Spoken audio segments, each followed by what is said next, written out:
ताजश्री, विदुर, महामुनि ने ऐसे ही संकटों की ओर संकेत किया था। भीष्म, समय आरंभ हो रहा है। ताजश्री, शास्त्र कहते हैं जैसे अग्नि की ज्वाला उत्पन्न होने से पूर्व धुआं प्रकट होता है, उसी प्रकार जब महान विपत्ति आने वाली होती है, किसी दुष्ट आत्मा का जन्म होने वाला होता है, तो सारी सृष्टि संकेत करती है। तुम किसकी बात कर रहे हो विदुर?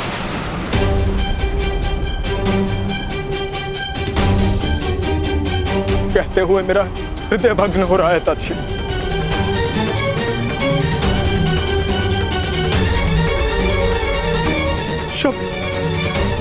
शब्द मेरा साथ नहीं दे रहे हैं।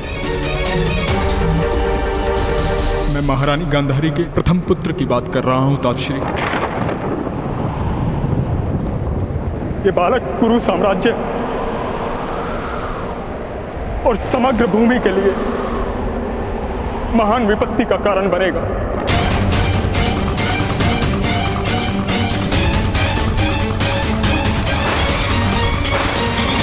क्या तुम ये विश्वास के साथ कह सकते हो? ये संकेत स्पष्ट है ताजश्री। मैं अपनी अंतरात्मा से पूछता हूं। मैं कुरु साम्राज्य के सुख और सुरक्षा का विचार करता हूं। मुझे केवल एक मार्ग दिखलाई देता है। मेरा परामर्श है, आज जन्म लेने वाले उस बालक का नाश अनिवार्य है, नाश अनिवार्य है, नाश अनिवार्य है।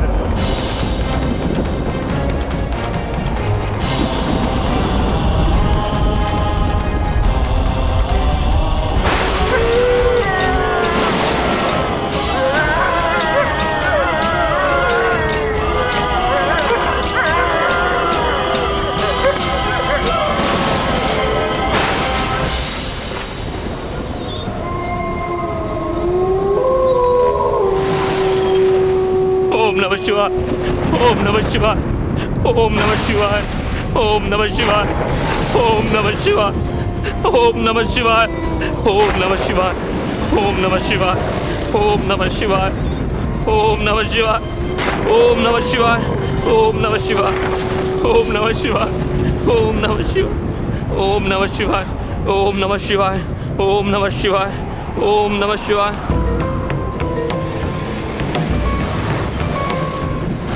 ओम नमः शिवाय, ओम नमः शिवाय, ओम नमः शिवाय, ओम नमः शिवाय, ओम नमः शिवाय, ओम नमः शिवाय। किंतु कर उठक स्वधा सत्य क्यों बताएंगे? मौन रहो। हमें नहीं, पूरे समाज को वृषाली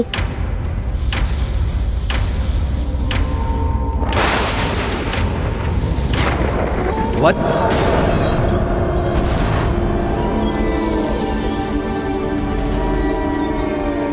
अर्धरात्रि को इस समय मंत्र जाप क्यों कर रहे हो अध्यक्ष? बड़े भयानक संकेत हो रहे हैं चारों ओर, बड़े भयानक संकेत हो रहे हैं चारों ओर स्वामी। ये प्रकृति अपना कार्य कर रही है। ऐसे समय में केवल पापी का हृदय भय से कांपता है। यथार्थ कह रहे हैं स्वामी आप। और मदंजय के सेवक के हाथों पाप ना हुआ हो, वो संभव है क्या?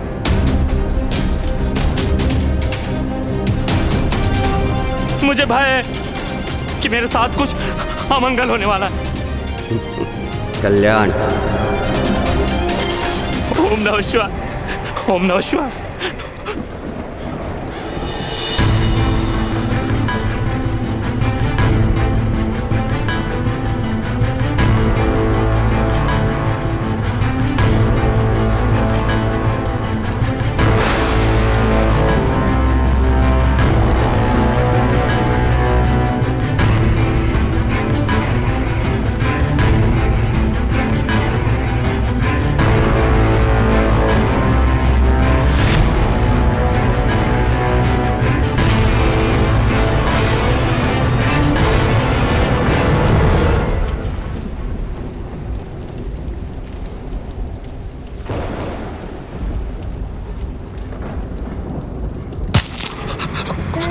है?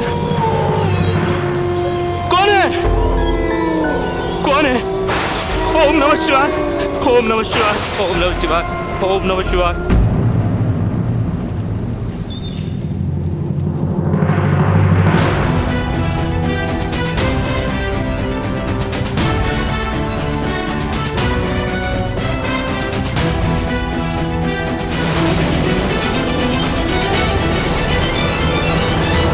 कौन है? कौन है यहाँ? बचाओ!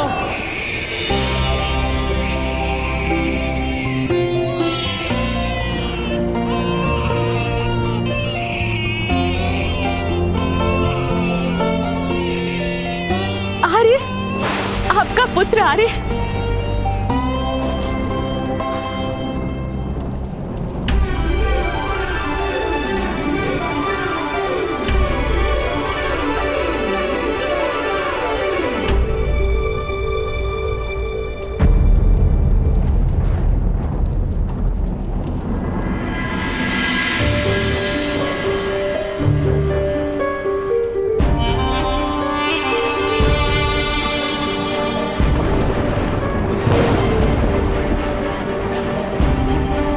दासी,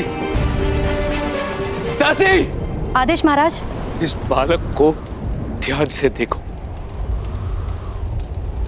कहीं ये भी मेरी भांति नेत्रहीन तो नहीं।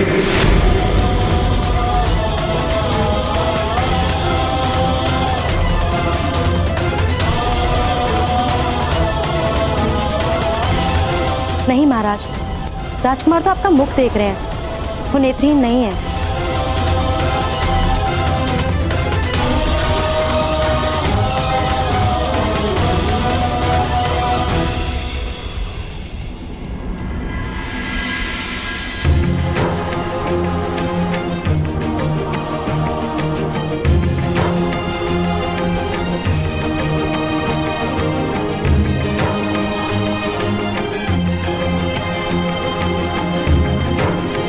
महाराज,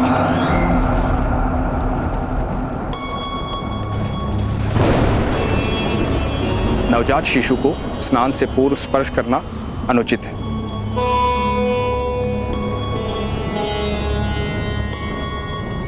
महाराज, मुझे एक महत्वपूर्ण विषय में आपसे वार्तालाप करना अनिवार्य है।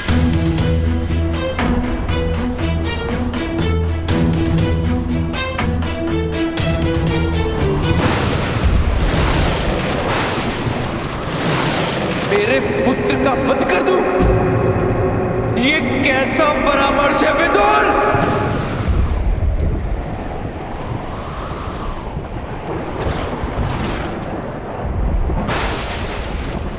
भ्राताश्री, जब दीवार में पीपल उगता है तो उसे उगते ही उखाड़ दिया जाता है। समय बीतने पर यह पौधा सारी दीवार को उखाड़ देता। ये समय का संकेत है भ्राताश्री। ये बालक भयानक युद्ध लेकर आएगा।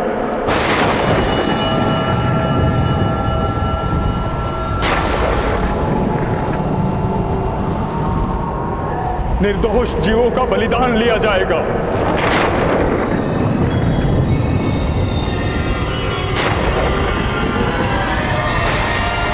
पृथ्वी नरसंहार से कांप उठेगी। हस्तिनापुर का विनाश संभव है।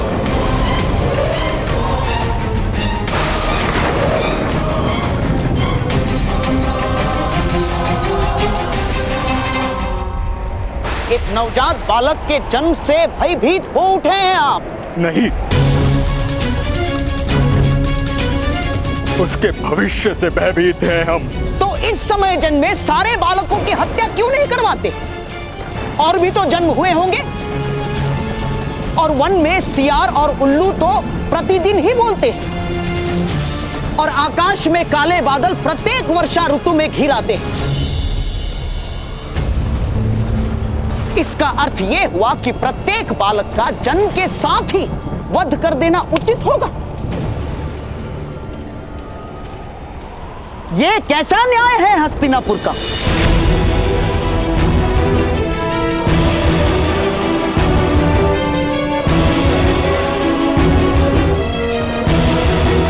भ्राताश्री, भगवान ने आपको 100 पुत्र दान दिए। यदि एक पुत्र की आहुति से समग्र राष्ट्र को लाभ होने की संभावना है तो आहुति देना उचित है।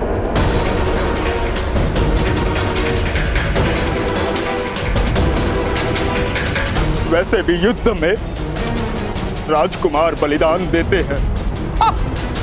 बलिदान नहीं देता, वीर गति को प्राप्त करता है। वीर गति को, हत्या और वीर गति में अंतर होता है महामंत्री। महामहिम भीष्म का क्या मत है इस विषय में?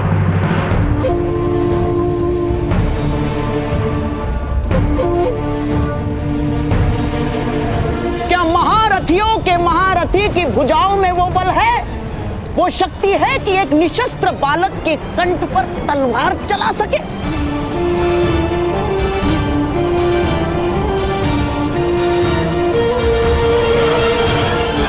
एक बालक की हत्या के विचार से ही मेरा हृदय कांप उठता है।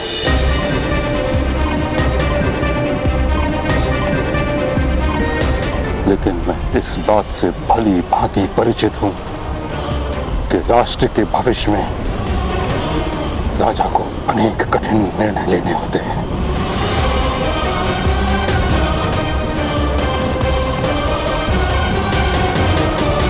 राष्ट्र के भविष्य में राजा को अनेक कठिन निर्णय लेने होते हैं।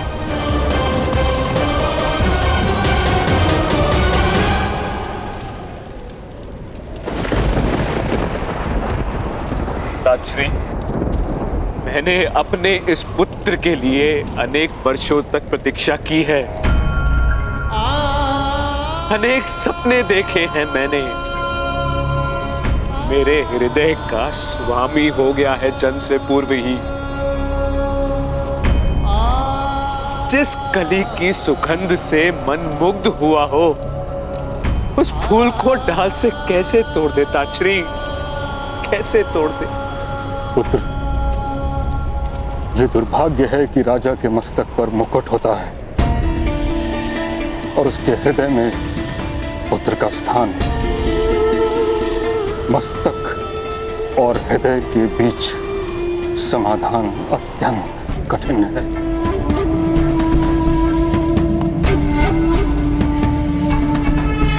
इस समय तो राजनीति मत खेलिए महामहिम, स्पष्ट उत्तर दीजिए, स्पष्ट।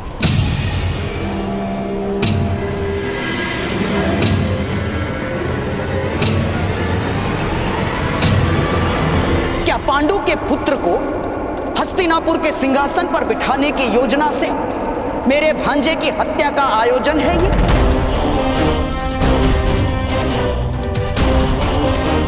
हैं? उत्तर दीजिए महामहिम।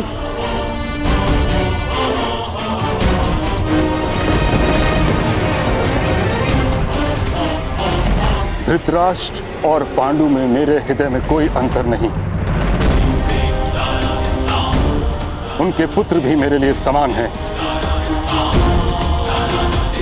इसी कारण मैं कोई स्पष्ट परामर्श नहीं दे रहा हूं गंधार राज। महाराज स्वयं पिता भी हैं और राजा भी। इसलिए साम्राज्य के भविष्य के हित में जो है, जो उचित है, महाराज को वही निर्णय लेना होगा।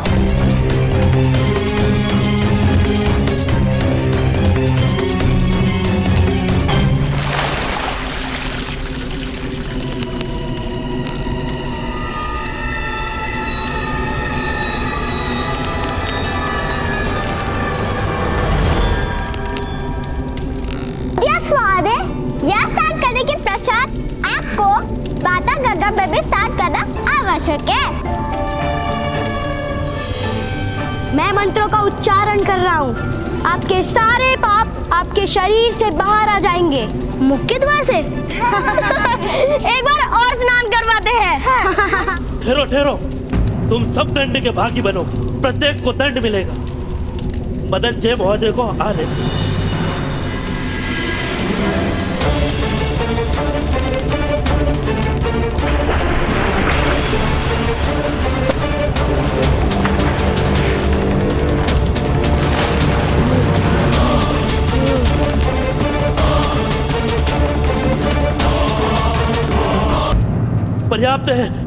पर्याप्त है असुरो, तुम तो पिशाच से भी भयानक हो। क्यों मेरी ऐसी स्थिति कर रहे हो? उत्तर प्राप्त करना है। किस बात का? आपने कुएं में विष क्यों डाला? मैंने कोई विष नहीं मिलाया था।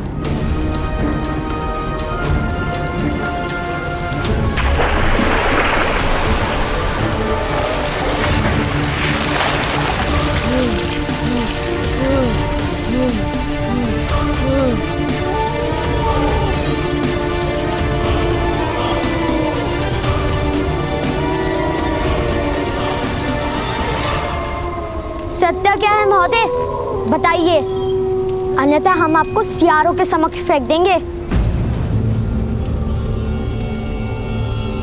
और फिर वही आपका निर्णय करेंगे। हाँ, मैंने कुएं में विष मिलाया था।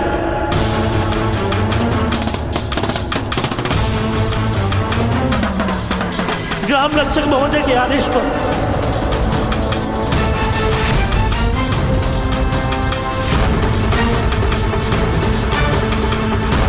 किंतु यह बात जान लेने से तुम्हारे पिता को कोई न्याय नहीं मिलेगा।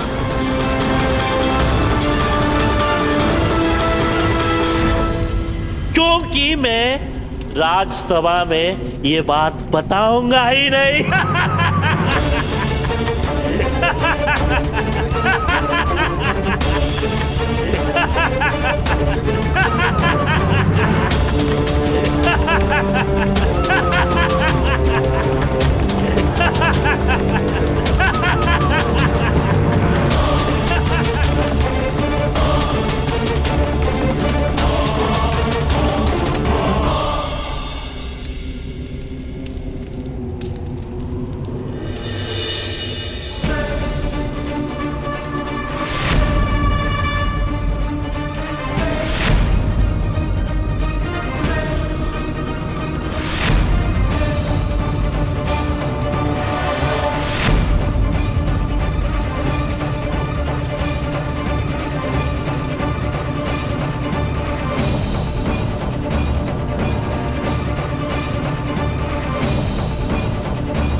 हम सब आपकी बात सुन चुके हैं अध्यक्ष महोदय। अब हम सब राज्यसभा जाकर सत्य बताएंगे।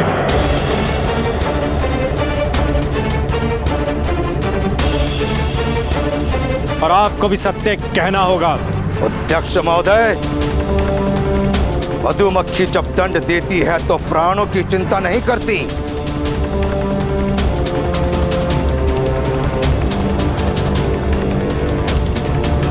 ये मधुमक्खी की शक्ति नहीं, उसके संकल्प का गुण है। इसीलिए आकार छोटा देखकर भ्रम में मत रहना।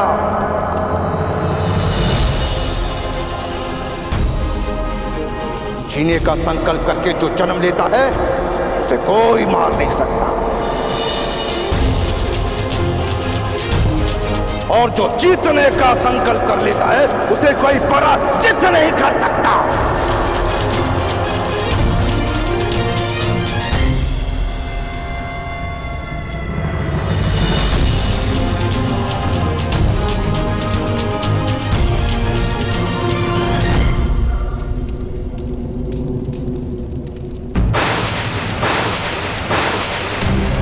प्रणिपात।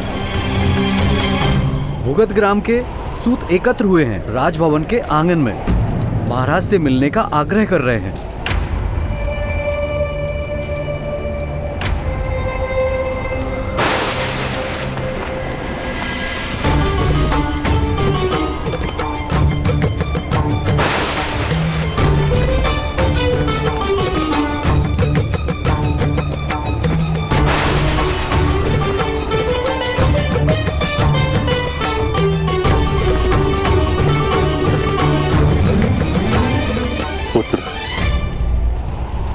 विचार करके ही निर्णय लो।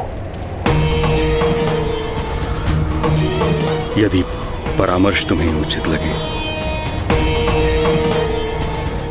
तो विघातक को बुला लो। नहीं ताजश्री,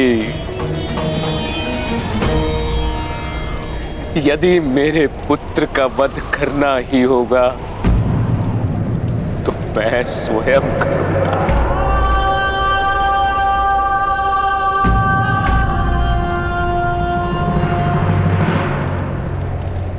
ये उसका अधिकार है ताजश्री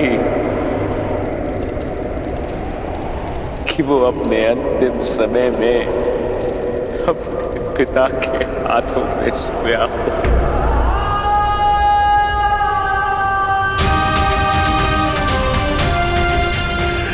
पुत्र